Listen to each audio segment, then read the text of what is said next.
Most men don't get played because they're weak. They get played because they hope. She speaks beautifully. She knows exactly how to phrase things in a way that makes you feel chosen, important, special. Her messages sound warm. Her voice sounds reassuring. She talks about how she feels, what she wants, what could be. And every time she does, you feel pulled back in. You feel hope again. You tell yourself, maybe this time it's real. But when you look closely at her behavior, there's a quiet emptiness behind all those words. She promises time, but never schedules it. She says she misses you, but doesn't make space for you. She talks about commitment, loyalty, and connection, yet somehow you're always the one waiting, adjusting, understanding. The pattern stays the same: strong emotion in speech, weak intention in action.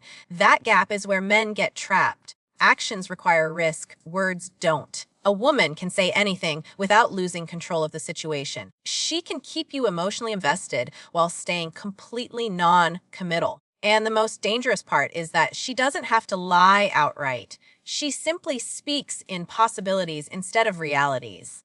Soon. We'll see. I just need time. Each phrase keeps you hopeful without holding her accountable. You start rationalizing on her behalf. You tell yourself she's busy, she's stressed, she's been hurt before. You give her the benefit of the doubt because her words sound sincere. But sincerity without follow-through is not sincerity at all. It's performance. And performance is designed to keep an audience engaged, not respected. Notice how her words spike when she feels you pulling away. Suddenly, she opens up. Suddenly, she gets emotional. Suddenly, she reminds you of everything you mean to her. But when things settle, when you lean back in, the effort drops again. The energy fades. The availability disappears. This cycle isn't accidental. It's reinforcement. Just enough reward to keep you hooked, never enough consistency to give you peace. A woman who genuinely values you doesn't rely on explanations. She doesn't need to convince you she cares. Her behavior removes doubt. You don't question where you stand because you feel it in how she shows up. She initiates. She follows through. She aligns her words with her actions naturally without needing reminders or pressure. When words and actions don't match, the truth is always in the actions, not because words are meaningless, but because actions reveal priorities. People move mountains for what matters to them.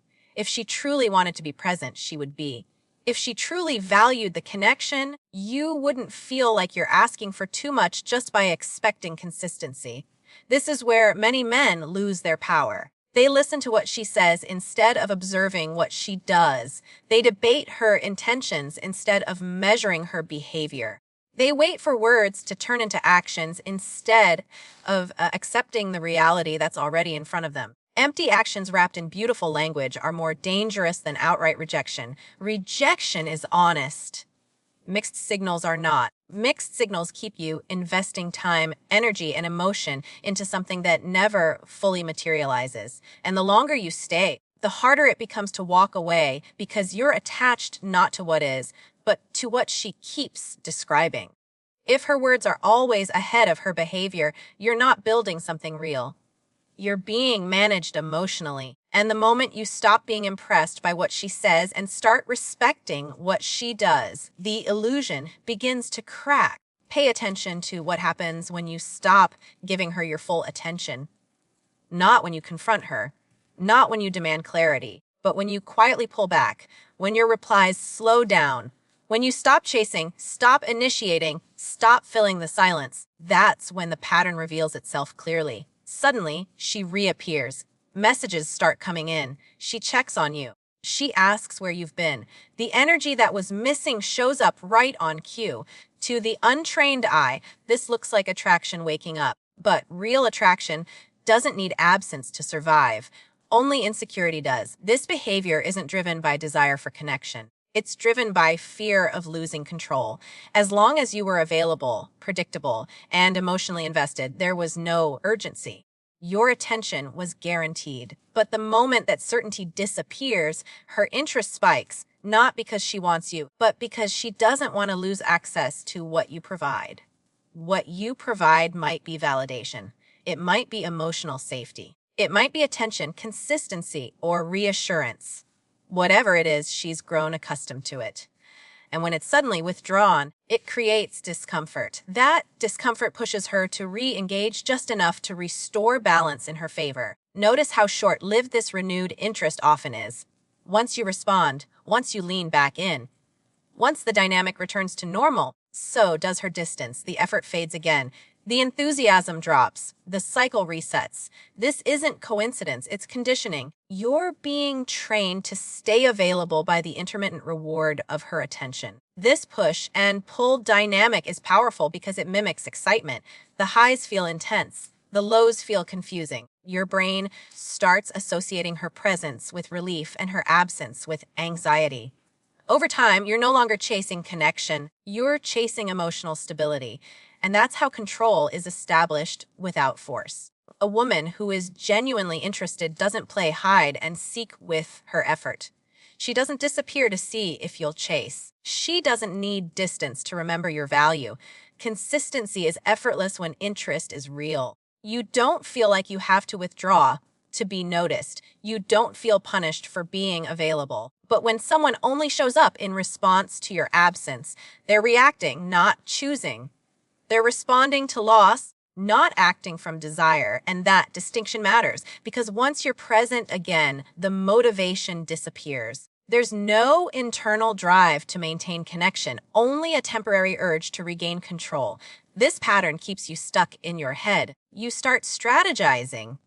You wonder how long you should wait before replying. You calculate how much distance creates attention. You stop being yourself and start managing the dynamic. And the moment you're playing games to be valued, you've already lost your natural position of strength. The most revealing part is how uneasy she becomes when you don't react at all. Not with anger, not with explanations, just calm detachment. That's when the texts multiply. That's when the emotional tone deepens. That's when she suddenly wants to talk. Not because she's ready to build something, but because the usual leverage no longer works. Real interest doesn't need you to disappear to be felt. It's steady, it's grounded. It doesn't rise and fall based on your availability. When attention only comes as a response to distance, it's not attraction, it's a reflex. And once you recognize that, you stop mistaking anxiety for chemistry and consistency for boredom. Watch the timing. That's where the truth hides. When you are present, consistent, and emotionally available, her energy is calm, distant, sometimes even indifferent. Replies slow down. Plans stay vague. You feel like you're leaning forward while she's leaning back. But the moment you stop initiating, the moment you redirect your focus to your own life, something changes. She notices. She always notices. Suddenly, she checks in. Suddenly, she asks questions. Suddenly, she wants to know what you're doing, where you've been, why you've been quiet. To someone who doesn't understand this dynamic, it feels flattering. It feels like proof that you matter. But what you're actually seeing is not attraction awakening, it's control being threatened. As long as you were emotionally predictable, there was no urgency. She knew your attention was there. She knew your interest was steady. That certainty gave her comfort, but not motivation. Desire thrives on choice, not convenience. And when you were always available, you became convenient. When you pull back, you interrupt the pattern. You remove the reassurance she was unconsciously relying on. That creates tension inside her, not because she suddenly misses you deeply, but because the emotional resource she was accustomed to is no longer guaranteed. That resource might be validation, attention, support, or simply knowing someone wants her. Losing access to that creates discomfort, and discomfort triggers action. Notice how precise the timing is. She doesn't suddenly show up randomly. She shows up when your energy shifts, when your silence lasts longer than usual, when you stop checking in. That's not coincidence. That's awareness. She senses the loss of leverage and moves to restore it. But pay close attention to what happens after you respond, after you reassure her, after you lean back in. The intensity fades again, the effort drops, the curiosity disappears. The connection returns to its previous imbalance. This reveals the truth. Her interest wasn't rooted in wanting to build something with you. It was rooted in wanting to make sure she still had access to you. This cycle is powerful because it conditions you emotionally. You start associating distance with reward. You learn that pulling away gets attention, while consistency gets ignored. Over time, you stop being authentic. You start managing your availability. You hesitate before replying. You calculate how much space creates a reaction. You're no longer connecting, you're regulating her interest. That's where many men get trapped. They mistake reaction for desire, but desire is proactive. Reaction is defensive. Desire moves toward you even when nothing is threatened. Reaction only shows up when something is being lost. A woman who genuinely wants you doesn't wait for absence to feel interest. She doesn't need silence to appreciate you. Her effort doesn't depend on fear. It flows naturally because she chooses you, not because she's worried about losing you. When someone only engages after you withdraw, the connection is built on imbalance. You're valued most when you're about to leave, not when you're fully present. That creates instability. It keeps you guessing. It keeps you emotionally invested in maintaining her attention instead of living your life. The most telling moment is when you pull back without drama, no accusations, no explanations, just calm redirection of energy. That's when the pattern becomes undeniable. The messages increase, the tone softens, the concern rises, not because clarity has arrived, but because control has slipped. Understanding this changes how you move. You stop chasing spikes of attention and start valuing consistency. You stop confusing anxiety with chemistry. And you begin to see that real interest doesn't need to be triggered by your absence. It exists whether you're close or far. There's a quiet pressure you feel when you're around her, even when nothing is openly wrong. A sense that you need to be on. That you need to say the right thing, act the right way, show enough interest, but not too much, confidence, but not ego, patience, but not weakness. Instead of feeling accepted, you feel evaluated, as if your place in her life is always conditional. You notice it in the way conversations go. You explain yourself more than you should. You clarify your intentions, your tone, your meaning.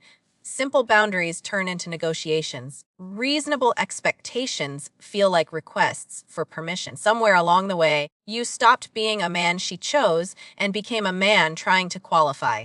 This is one of the most subtle traps because it doesn't look like rejection. She doesn't push you away outright. She keeps you close enough to invest, but far enough to doubt yourself. And that doubt is powerful. It makes you work harder. It makes you overthink. It makes you adjust who you are in hopes of earning a sense of security that should never have been in question. You start measuring yourself through her reactions. If she's warm, you feel validated. If she's distant, you feel like you did something wrong.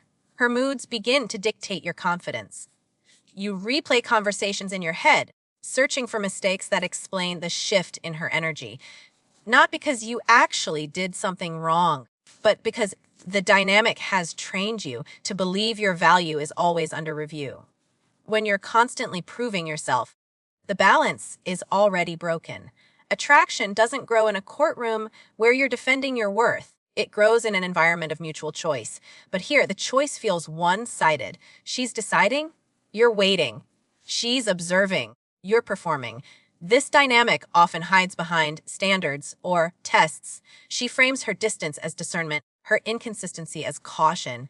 And while standards are healthy, endless testing is not. A woman who genuinely respects you doesn't need to keep checking if you're enough. She knows. And because she knows, she treats you accordingly. The most dangerous part is how normal it begins to feel. You get used to explaining yourself. You get used to chasing reassurance. You get used to feeling like you're one wrong move away from losing her interest. That tension becomes your baseline. Peace starts to feel unfamiliar, even boring, because chaos has become the price of connection. You may notice that no matter how much effort you give, the finish line keeps moving. When you're confident, she wants more vulnerability. When you're open, she wants more strength. When you're patient, she wants more initiative. There's always another box to check, another version of yourself to present. Not because growth is required, but but because certainty would remove her leverage. A man who is valued is not put through endless auditions. He's not made to feel replaceable at every moment. He's not kept in a state of low-grade anxiety to maintain interest. When a woman truly wants you, she doesn't make you compete with imaginary standards or unspoken expectations. She meets you where you are and builds with you, not above you. If you feel like you're always trying to prove that you're worthy of basic respect, attention, or consistency, the issue isn't that you're failing the test. It's that you were never meant to be taking one in the first place. You start noticing a pattern when you finally speak up. Not aggressively, not emotionally, just honestly. You ask where things are going. You ask for consistency. You ask for clarity. And instead of a direct response, the conversation shifts. The focus moves away from her behavior and lands squarely on you. Suddenly, your question becomes the problem. Your timing is wrong. Your tone is questioned. Your expectations are labeled unrealistic. What should have been a simple discussion turns into a subtle interrogation of your character. This is how accountability gets avoided without ever saying the word no. She enjoys what you provide, the attention, the emotional presence, the effort, the reliability. She benefits from your availability and your patience. But the moment you ask her to match that energy, she resists, not openly, but strategically. She deflects. She minimizes. She reframes the situation until you're defending yourself instead of addressing the original issue. You may hear phrases like, "You're overthinking," or "Why are you making this so serious?" These aren't explanations, they're distractions. They're designed to shut down the conversation by making you feel unreasonable for wanting basic clarity. Over time, this conditions you to stay silent. You learn that bringing up your needs leads to tension, while suppressing them keeps the peace. The imbalance deepens because your effort remains constant while her responsibility stays optional. You show up.